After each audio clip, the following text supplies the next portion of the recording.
রাষ্ট্র সংস্কারে বিএনপির ভারপ্রাপ্ত চেয়ারম্যান তারেক রহমান কর্তৃক ঘোষিত ৩১ দফার প্রচারণায় সুনামগঞ্জ শহরে দলের নেতাকর্মীরা শোডাউন করেছেন।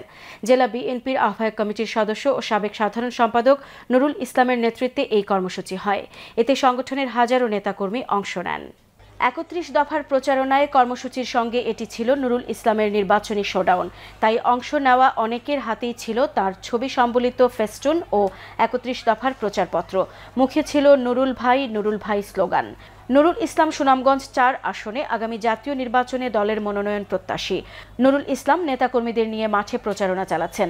কর্মসূচিতে অন্যান্যের মধ্যে যুক্তরাজ্য বিএনপির নেতা বখতিয়ার হোসেন, জেলা বিএনপির আহ্বায়ক কমিটির সদস্য মোহাম্মদ আকবর আলী, মোহাম্মদ মাসুক আলম, আতম মিসবা, নজরুল ইসলাম, মোহাম্মদ শেরেনুর আলী, হাফিজা ফেরদৌস লিপন, কাজী নাসিম উদ্দিন, মোহাম্মদ মুনাজ্জির হোসেন সুজন, সদর উপজেলা বিএনপির আহ্বায়ক ফারুক আহমদ, সদস্য সচিব আব্দুর রহিম, পৌর বিএনপির আহ্বায়ক সাইফুল্লাহ হাসান ও সদস্য সচিব মোর্শেদ আলম প্রমুখ উপস্থিত ছিলেন।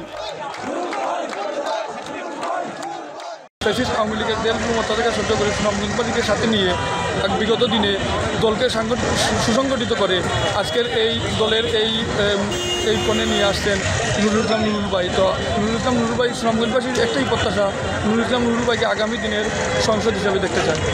আমাদের নেতা জননেতা তারেক রহমান যে ঘোষণা দিয়েছিলেন তারই ধারাবাহিকতায় আজকে আমরা সুনামগঞ্জ সদর এবং বিশনবরপুর উপজেলা বিএনপির নেতৃবৃন্দ, অগ্রসংগঠনের নেতৃবৃন্দ আজকের এই রিফ্লেট বিতরণী এবং গণসংযোগ আমরা করছি, যার কারণে আজকে এই সুনামগঞ্জ জেলা সদরে আজকে আল্লাহর রহমতে লোকারণ্য হয়েছে।